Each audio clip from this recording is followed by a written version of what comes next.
இந்த சமயபுர அம்மன் மூலவர் முத ஸ்ரீரங்கத்தில் தான் இருந்தாங்களாமா. அதுக்கப்புறம் தான் இந்த சமயபுரத்துக்கு வந்தாங்களாமா.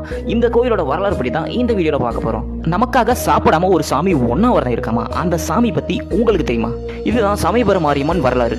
இந்த சமயபுர அம்மனுக்கு பல புராண வரலாறுகள் சொல்லப்படுது. அதில் நான் ஒன்று மட்டும் உங்களுக்கு சொல்கிறேன், நீங்கள் கேட்ச் பண்ணிக்கோங்க. இந்த சமயபுர அம்மன் ஸ்ரீரங்கத்தில் இருக்கும்பொழுது ஒரு நாள் ரொம்ப உக்கரமாகி பயங்கரமாக சூடாகி இருக்கு. அதாவது சூடாகி நெருப்பு பற்றி எரியல அளவுக்கு போயிருக்கு. ஸோ அப்போ பயங்கரமாக நெருப்பை பற்றி எரியும்போது அங்கே இருந்தவங்க எல்லாருமே நெருப்பு அணைக்கிறதுக்காக தண்ணி ஊற்றி அணைக்க ட்ரை பண்ணியிருக்காங்க. பட் எவ்வளவோ ட்ரை பண்ணி அந்த நெருப்பை அணைக்கவே முடியவே இல்லை. அங்கே இருக்கிறவங்களாம் முடிவு பண்ணி இந்த அம்மன் சிலையை எடுத்து போய் நம்ம தனியாக ஒரு இடத்துல வச்சிடலாம், எனது பயங்கரமான உக்கரமாக இருக்குது, எல்லாத்துக்கும் ஆபத்தான் அப்படின்னு சொல்லிட்டு அந்த தனியாக ஒரு சிலையை எடுத்துகிட்டு போய் ஒரு இடத்துல வைக்க முடிவு பண்ணுறாங்க. ஸோ அப்படி தான் அந்த சிலையை வண்டியில் எடுத்துகிட்டு போகும்போது அங்கே ஒரு இடத்துல ஓய்வு எடுக்கிறதுக்காக வண்டியை நிறுத்துறாங்க. அப்புறம் திரும்ப அந்த சிலையை எடுக்க ட்ரை பண்ணியிருக்காங்க, எடுக்கவே முடியவே இல்லை. அப்போ அம்மன் தோன்றி இங்கேயே நான் இருக்கேன், ஸோ என்னை இங்கேயே வச்சுட்டு போயிருங்க அப்படின்னு சொன்னதாகவும் அந்த சிலையை அங்கேயே வச்சுட்டு போயிட்டாங்கன்னு சொல்லப்படுது. அந்த இடத்துல சமயபுர அம்மன் கோயில் மிகப்பெரிய அளவில் கட்டப்பட்டதுன்னு சொல்லப்படுது. விஜயநகர